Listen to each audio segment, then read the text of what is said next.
Good morning, কেমন আছেন? আমি শুভশ্রী আবার চলে এলাম আরেকটা বাংলা ভ্লগ নিয়ে আমার চ্যানেল প্রবাসী বাঙালিতে। আজকের ভ্লগটা সকাল থেকে শুরু করলাম না, ভ্লগ শুরু করতে করতে বিকাল হয়ে গেল। বাট জানেন, আপনাকে একটা অনেক বড় থ্যাংক ইউ জানাই, কেন কি আজকে আমার 100 সাবস্ক্রাইবার্স কমপ্লিট হয়ে গেছে।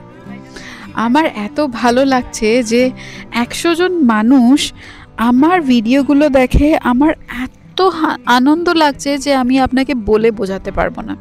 Thank you so much.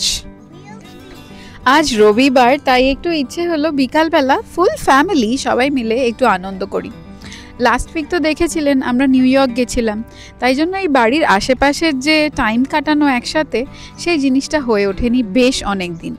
তাই আজকে ভাবলাম সবাই একসাথে একটুখানি সময় কাটানো যাক। আমরা যেই কমিউনিটিতে থাকি এটা সেই কমিউনিটির বাস্কেটবল কোর্ট, আর পাশে দেখতে পাচ্ছেন অনেকগুলো টেনিস কোর্টও রয়েছে। সেই টেনিস কোর্টগুলো ভর্তি বলে আমরা ডিসাইড করলাম যে আজকে এই বাস্কেটবল কোর্টটাতেই একটুখানি ব্যাডমিন্টন খেলা যাক। জানেন, অনেক সময় ছোট ছোট মুহূর্তগুলোকে আমরা খুব একটা ইম্পর্টেন্স দিই না, রেকর্ডও করি না। যখন আমরা বাইরে সুন্দর জামাকাপড় পরে ঘুরতে যাই, সেই সময় আমরা ফটো তুলি, ভিডিও তুলি। বাট জানেন, এই যে ছোট ছোট মুহূর্তগুলো, এইগুলোই কিন্তু বাচ্চাদের প্রচণ্ডভাবে মনে থাকে, আর ওরা এই জিনিসগুলোকে অনেকটা মিস করে, কেন কি আমরা এগুলোকে রেকর্ড করতে ভুলে যাই। তাই আমি চাই যে যখন এরকম কোনো ছোট ছোট আনন্দর মুহূর্ত বাচ্চাদের সাথে কাটাচ্ছি, সেগুলো যেন একটু নিজের ক্যামেরায় ক্যাপচার করে রাখতে পারি। আর এখন আরও মজার ব্যাপার হচ্ছে যে সেই মুহূর্তগুলো আপনাদের সাথে আমি কিন্তু অনায়াসে শেয়ার করতে পারি। যাই হোক, আমাকে নিশ্চয়ই কমেন্ট করে জানাবেন আপনাদের এই ভিডিওগুলো কেমন লাগছে। যদি আরও কোনো সাজেশন থাকে সেইগুলো কিন্তু আমাকে লিখে জানাবেন। আপনাদের কমেন্ট পড়তে আর সেগুলো রিপ্লাই করতে আমার কিন্তু দারুণ মজা লাগে, মানে আমি বলে ভাষায় প্রকাশ করতে পারবো না। জানেন, আজকাল জয়ী বল নিয়ে খেলতে খুব ভালোবাসে, আর কিছু ছোট ছোট ওয়ার্ড শিখেছে, যেরকম বল, বাবল, মানে ওয়ার্ডের শেষ অবধি পৌঁছাতে পারে না, কিন্তু ওর কথা শুনে আমরা বুঝতে পেরে যাই যে ও কী বলতে চাইছে।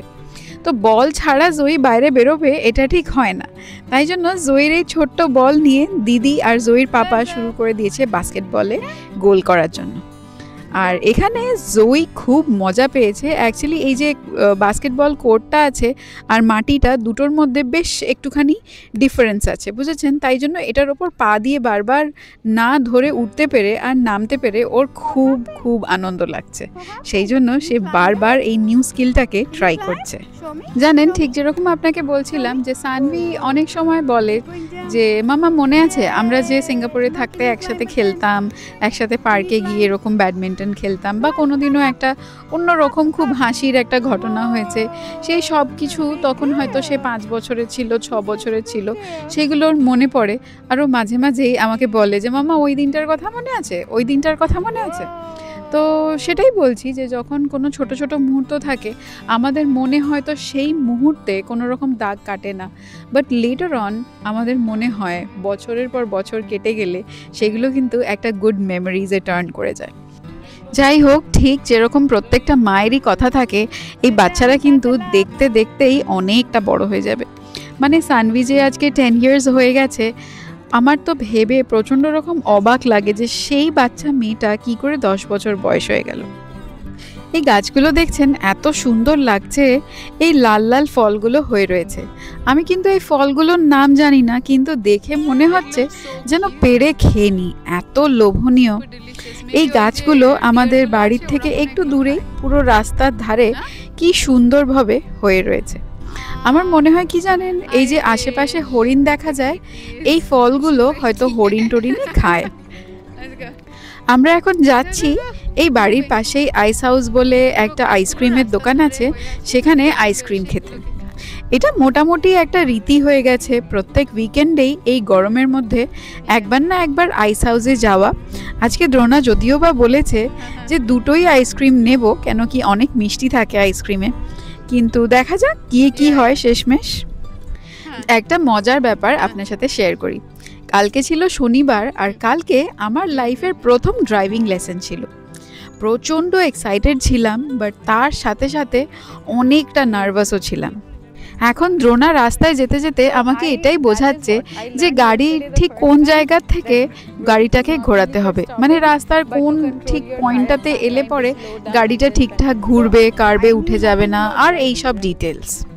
আচ্ছা আপনিই বলুন, একদিন ড্রাইভিং লেসন নিয়ে কেউ কি এরকম এক্সপার্ট হয়ে যায়? কিন্তু মজার ব্যাপার কি জানেন, যখন ড্রাইভিং লেসনের শেষ হলো তখন আমার যে ড্রাইভিং টিচার ছিল সে বলল যে সে নাকি দাদার সাথে দেখা করবে, করে আমার ব্যাপারে অনেকগুলো কথা বলবে অ্যাবাউট মাই ড্রাইভিং লেসন। ভদ্রলোক বাঙালি, উনি বাংলাদেশ থেকে, আর ড্রাইভিং শেখাচ্ছিলেন খুব মজা করে, মানে বাংলা যদি আমিও বলি উনিও বলেন, কিন্তু আমাদের বাংলা ভাষার মধ্যে বেশ একটু ডিফারেন্স আছে। যাই হোক, সেই পুরো এপিসোডটাই খুব মজার ছিল। আর দিনের শেষে মনে হলো আমি একটা ছোট্ট বাচ্চা যার বাবার কাছে গিয়ে উনি নালিশ করবেন যে সারাদিন আমি কি ভুলচুক করলাম। যাই হোক, উনি এখন বেড়াতে গেছেন, তাই জন্য নেক্সট ড্রাইভিং লেসন আমার অ্যারাউন্ড 1 থেকে 1.5 সপ্তাহ পরে হবে। ততদিনের জন্য আমি একটু রিল্যাক্সড ফিল করছি। এই যে দেখুন, একটু আগেই আপনার সাথে কথা বলছিলাম হরিণ নিয়ে, রাস্তার ওপারে দেখি একটা সুন্দর বড় সড়ো হরিণ এরকম ঘাসগুলোকে খাচ্ছে দাঁড়িয়ে দাঁড়িয়ে। জানেন, 2 দিন আগে, মানে কালকেই মনে হয়, যখন আমরা বাজার করে ফিরলাম তখন 2টো হরিণ একদম আমাদের বারান্দার কাছে চলে এসছে। অ্যাকচুয়ালি আমার মনে হয় যে বাজারের মধ্যে কিছু চেরি, স্ট্রবেরি, সবজি এসব ছিল, সেইগুলোর গন্ধ পেয়েই ওরা অ্যাট্রাক্টেড হয়ে গেছিলো। ছুঁড়ে ছুঁড়ে কতগুলো স্ট্রবেরি আর চেরিও কিন্তু ওদেরকে খাওয়ালাম। এখানে জানেন, হরিণ দেখার ব্যাপারটা হচ্ছে ঠিক যেরকম ইন্ডিয়াতে বা স্পেশালি কলকাতায় যেরকম রাস্তায় বেরোলেই কুকুর, বেড়াল, গরু এসব দেখা যায়, এরকমই আমেরিকাতে কুকুর, বেড়াল, গরু কিন্তু দেখা যায় না, কিন্তু একটা ডিয়ার বা অন্য রকম বন্য প্রাণী আপনি কিন্তু নিশ্চয়ই দেখতে পারবেন একবারের জন্য হলেও। আমাদের এখানে প্রচুর র্যাবিটস আছে, কিছু গ্রাউন্ড হগ বলে একটা অ্যানিমাল আছে সেটাও দেখা যায়, আর তার সাথে সাথে ডিয়ারটা সব সময় চোখে পড়ে। আর একটা প্রাণী যেটার নাম হলো গুজ, যখন শীতকাল থাকে তখন কিন্তু গুজের আনাগোনা অনেকটাই বেড়ে যায়, আর আকাশ ভরা গুজ দেখা যায়, মাটিতেও দেখা যায় ওরা রোড ক্রস করে। আপনি হয়তো আমার 2-1টা ভিডিওতে গুজ দেখেওছেন, আর অনেক জায়গায় রাস্তাতে ক্রসিংয়েও লেখা থাকে যে goose crossing ahead, be cautious, মানে সেখানে আপনাকে একটু আস্তে আস্তে গাড়ি চালাতে হবে, কেন কি গুজ যখন হাঁটে ওরা খুব একটা ফাস্ট হাঁটতে পারে না। সামনেই আসছে 4th of July, মানে ইন্ডিপেন্ডেন্স ডে আমেরিকার, তাই জন্য বেশ একটা লম্বা ছুটি আছে। 4th of July এবার পড়েছে ফ্রাইডে, তাই জন্য ফ্রাইডে, স্যাটারডে, সানডে মিলিয়ে একটা লং উইকেন্ড হয়েছে। তাই আমরা কথা বলতে বলতে আসছিলাম যে এই লং উইকেন্ডের কী প্ল্যানিং। বাট জানেন, অত সহজে একটা প্ল্যানিং সেটেল হয় না। 2-4 জন বন্ধু এবার বলছে যে একসাথে যাবে, এখনও ঠিক ডিসাইড করে উঠতে পারছি না যে এই 4th of July এর লং উইকেন্ডটায় কী করি। লাস্ট উইকই আপনাদেরকে নিয়ে গেছিলাম নিউ ইয়র্ক, তাই খুব একটা ইচ্ছে নেই আর নিউ ইয়র্ক যাওয়ার, কিন্তু ভাবছি, কিন্তু এটাও ইচ্ছে নেই যে কোথাও গিয়ে হয়তো নাইট স্টে করব। দেখা যাক আশেপাশে যদি সেরকম কোনো জায়গা থাকে যেখানে আমরা দিনের দিন গিয়ে চলে আসতে পারি, সেরকমই একটা কিছু প্ল্যানিং করব। আর একটা ব্যাপার কি জানেন, আমার প্রচণ্ড ইচ্ছে যে এখন জয়ীকে আর সানভিকে নিয়ে একটা জুয়ে যাব। মানে জয়ীর যে এজটা, এখন ও নতুন নতুন অ্যানিমাল দেখে হয়তো খুব এক্সাইটেড হয়ে পড়বে, ওই জন্য আমি চাই যে একটা জু ভিজিট। দেখা যাক যদি এই ছুটির মধ্যে করা যায়। আপনাদের সাথে কথা বলতে বলতে চলে এলাম আইস হাউস। দেখতে পাচ্ছেন কত ভিড়।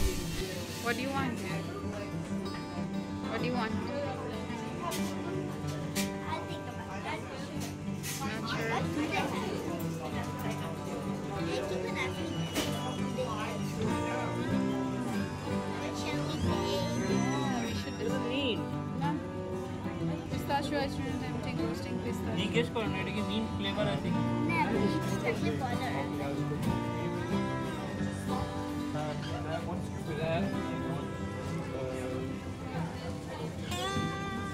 আর যদি না হয় তারপরে আমরা নিয়ে নেব ভ্যানিলা মুজ ট্র্যাক। এটা মিন্ট ফ্লেভার ও বলেছে, জিজ্ঞেস করো। জিজ্ঞেস করে হ্যাঁ।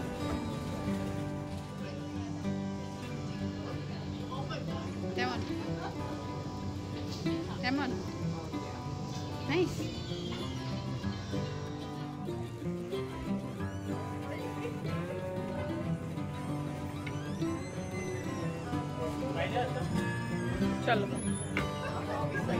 আমরা যতক্ষণে আইসক্রিম খাওয়া শেষ করলাম রাত হয়ে গেল, মানে এখন 8:30 থেকে 9:45 বাজে। আপনাকে এই রাতের রাস্তাটা দেখানোর একটাই কারণ, আমি জানি না আপনি স্ক্রিনে দেখতে পাচ্ছেন কি না, বাট এই রাস্তাটার মধ্যে ভর্তি জোনাকির আলো দেখা যাচ্ছে। এটা দেখে আমার ছোটবেলার কথা মনে পড়ে গেল। আমি কলকাতা থেকে একটু দূরে একটা শহরে থাকতাম, আর সেখানেই বড় হয়েছি আমি আমার মামার বাড়িতে। আর সেখানে রাত হলেই সন্ধ্যের থেকেই খুব সুন্দর জোনাকি পোকা দেখা যেত। মাঝে মাঝে সেগুলোকে হাতের মুঠোয় ধরে আবার ছেড়ে দিতাম। বড় হয়ে যখন কলকাতায় চলে এলাম, তখন তো এই বন জঙ্গল বা তার সাথে সাথে এই ছোটো ছোটো প্রাণীগুলো, এগুলো যেন সব লাইফ থেকে সরেই গেল। জানো, এগুলোর ব্যাপারে আমরা একদম ভুলেই গেলাম, শুধু কতগুলো কংক্রিটের জঙ্গলের মধ্যেই বাস করতে শুরু করলাম। বাট যখন আমেরিকায় এলাম, প্রথম দিন এই রাস্তাটা দিয়ে যখন রাতে হেঁটে যাচ্ছিলাম, এই জোনাকির আলো দেখে মনটা প্রচণ্ড রকম আনন্দ হলো। তাই ভাবলাম আজকে সুযোগটা যখন পেয়েছি আপনার সাথে শেয়ার করি। এখন প্রায় 9টা বাজতে চললো, চলুন তাহলে বাড়ির দিকে যাওয়া যাক। একটা জিনিস নোটিস করেছেন, আশেপাশে এত ঘরবাড়ি থাকাতেও এত কিন্তু আলোকিত জায়গাটা নয়। এটা একদিক থেকে বেশ ভালো ব্যাপার, কেন কি তাহলে এই যে বন্য প্রাণীগুলো আছে তারা খুব একটা ভয় টয় পায় না। আর মানুষ এরকম একটা ডিম লাইট জ্বালিয়েই কিন্তু ওরা সন্ধ্যের থেকে বাড়ির মধ্যে থাকে। যাই হোক, এখন বাড়ি চলে এলাম আর ডিনারের পালা। আজকে খাবারটা বানিয়েই গেছিলাম। ব্যাপার হচ্ছে আজকে দুপুরবেলায় দ্রোণা রান্না করেছিল খুব স্বাদের একটা পোলাও, মানে যেটাকে বলে না বাসন্তী পোলাও। হ্যাঁ, কালারটা বাসন্তী না, বাট টেস্টটা সত্যিই ওরকম। আর তার সাথে একটু পাঁঠার মাংস, মানে পুরো একদম একটা মেসমারাইজিং কম্বিনেশন। আর রান্নাগুলো সত্যি এত ভালো হয়েছিল যে বাচ্চাদের সাথে সাথে আমরাও প্রচণ্ড এনজয় করেছি আজকে দুপুরের লাঞ্চ। আর তার সাথে সাথেই সেম জিনিসটাই আজকে ডিনারের জন্যও রাখা ছিল। জানেন, আমরা উইকেন্ডে একটা স্পেশালি একটা চাল কেনার জন্য একটা বাংলাদেশি গ্রসারি স্টোরে গেছিলাম। আর এই চালটা, যেটা গোবিন্দভোগের মতো কিন্তু গোবিন্দভোগ না, এটার নাম হলো চিনি গুঁড়া চাল, আর এটা বাংলাদেশ থেকে আসে। চালটা এত সুন্দর, এর স্মেলটাও এত ভালো, টেক্সচারটাও এত সুন্দর যে এটা এরকম বাসন্তী পোলাওয়ের জন্য খুবই ভালো, একদম অ্যাপ্রোপ্রিয়েট একটা চাল। যদি আপনার ওখানেও সেরকম একটা চাল পাওয়া যায়, আমাকে লিখে কমেন্টে কিন্তু নিশ্চয়ই জানাবেন। আজকের মতো তাহলে এই পর্যন্তই, দেখা হবে আপনার সাথে পরের ব্লগে। ভালো থাকবেন, সুস্থ থাকবেন।